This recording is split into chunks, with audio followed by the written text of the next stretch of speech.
Hi, and welcome to Pod Sothoth, a Lovecraft book club. Today, we'll be discussing the story Memory by HP Lovecraft, which was first published in the May 1923 issue of the National Amateur. And as always, I'm joined by my lovely wife, Claire Reynolds, Esquire, JD. Dr. Reynolds, thank you for joining us today. Please. You can just call me Claire. I think I will. So, Memory. It's a little bit of a departure from Dreams in the Witch House, which was the longest story I've read so far on the podcast. That clocked in at an hour and 28 minutes long. Memory was a tight 3. pretty Did you kind of learn? You learned your lesson after? I did. Here's the thing. We recorded Dreams in the Witch House in March. We ended up talking about it in July. I was kind of beat after that one. So I thought, okay, if we're going to get back into this regular schedule, let's maybe give myself a softball here. So yeah, Memory. I believe we came to a consensus that it is 5 paragraphs long. I mean, I definitely think it should be Memory: Planet of the Baby Apes. It is. It has. So yeah, we'll just open it up with a spoiler. Turns out. Sorry, I didn't know if I should bring that up right away. No, it's fine. It's perfect. It is definitely a Planet of the Apes kind of deal here. So. But they're baby apes. They're little apes. Yeah, so little tiny apes. Memory is 80% just setting.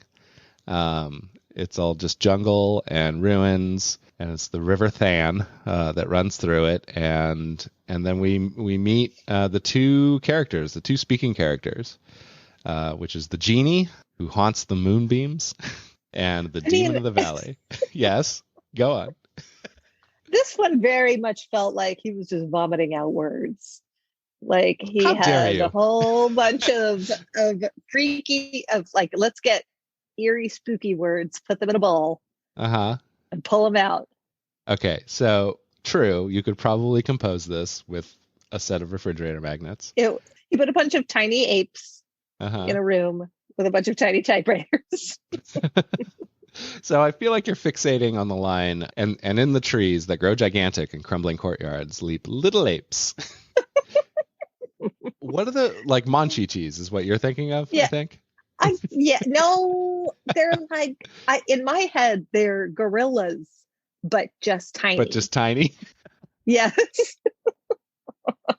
Okay, so maybe they're tiny gorillas, maybe they're Monchichis, which is probably a reference that you don't get unless you were born in the 70s. Right, yeah. Maybe they're like Ross's helper monkey from Friends, which is kind of what I think that was not an ape, going though. for. That was not an ape. That was a monkey.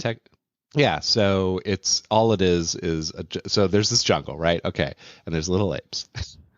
Yeah, very tiny, tiny gorillas, I guess, or orangutans, or any of the other apes, chimps, bonobos. Those are all the apes, except for one, the ape that is man.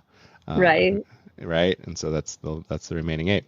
The genie talks to this demon, and I guess he surfs down on the moonbeams or whatever, and says, "Hey, demon of the valley, what's going on with all these ruins? Where did these ruins come from? I don't remember." And the demon's like, "Well, I am the embodiment of memory, but I also don't remember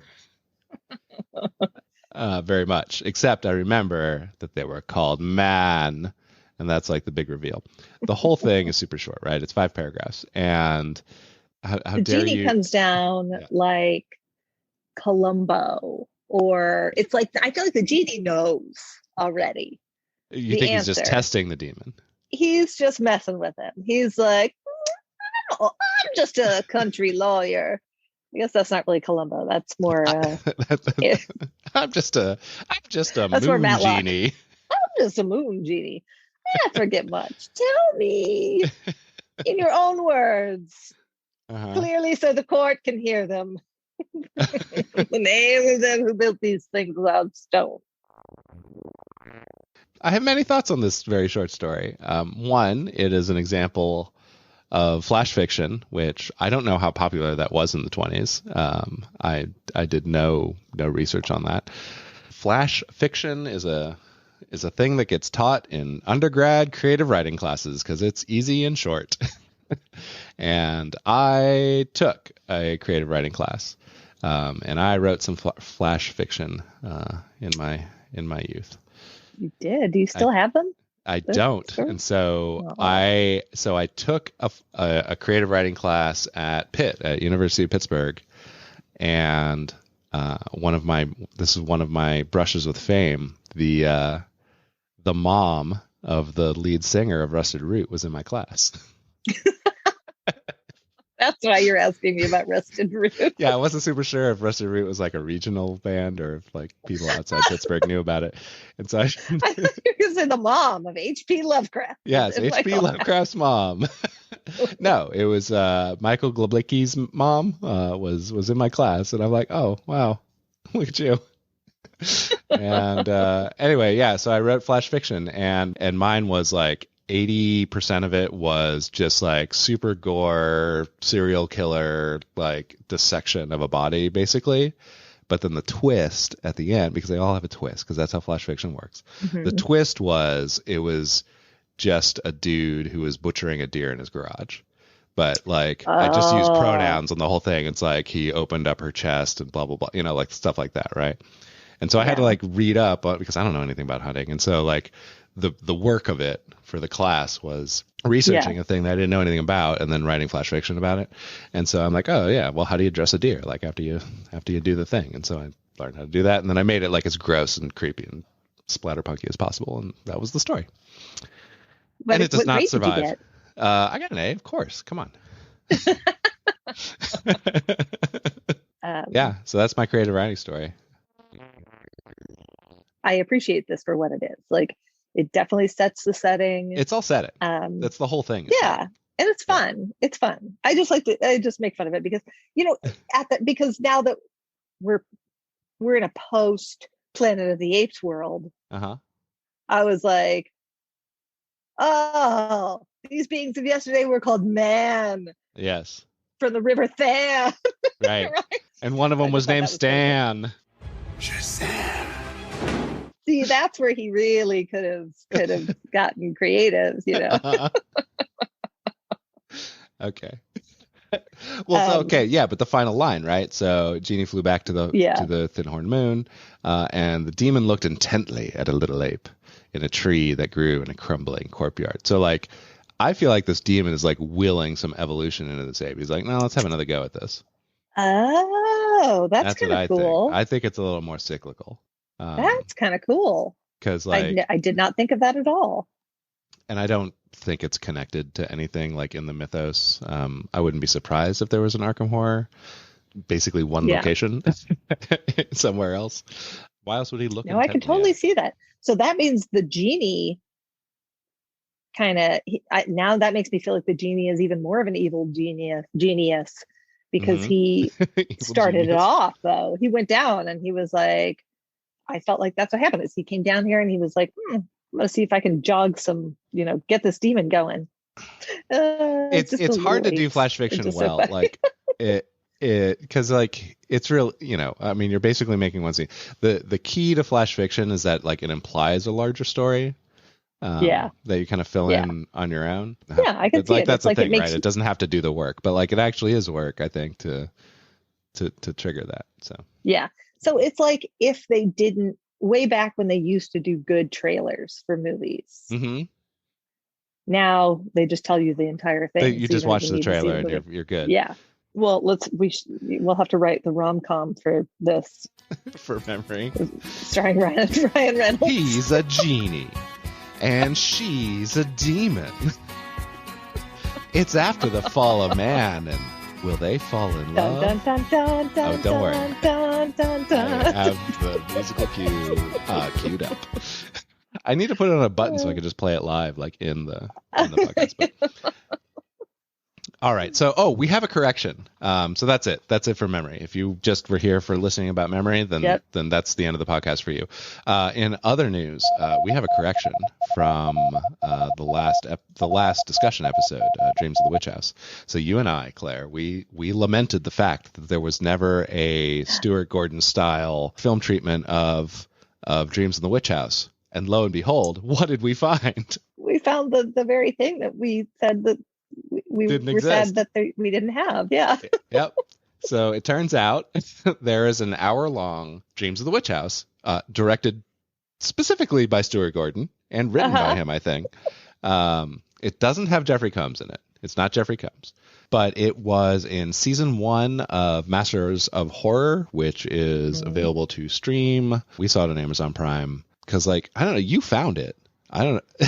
It didn't even occur to me to look. I just Googled it. Yeah. It's pretty good. So, I liked it. Yeah. The biggest difference it was fun.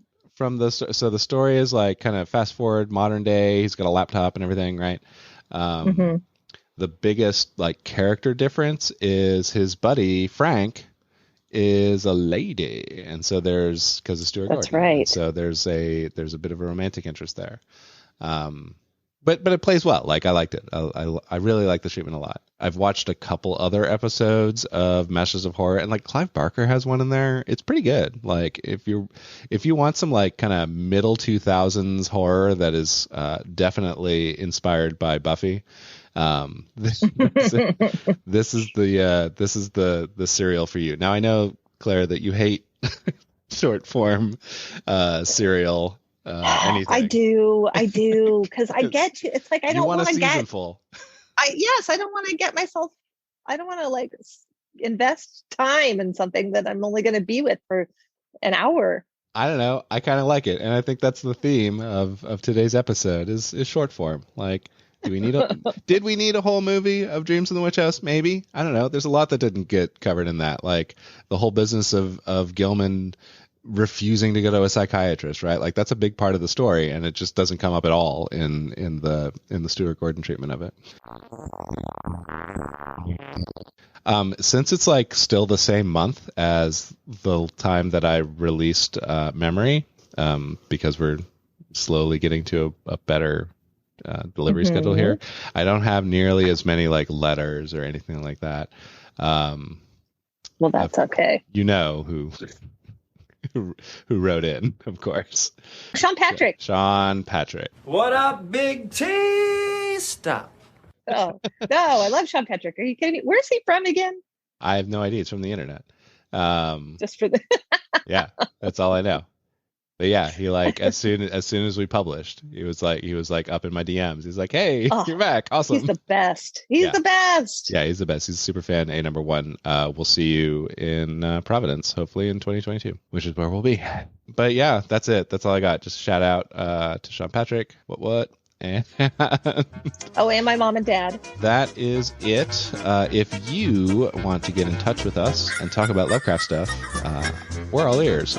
You can find us on Twitter at PodSawThought, or you can email us if you're an email-y person at hideous@podsawthought.club. Not .com, not .net, .club, because we're a book club.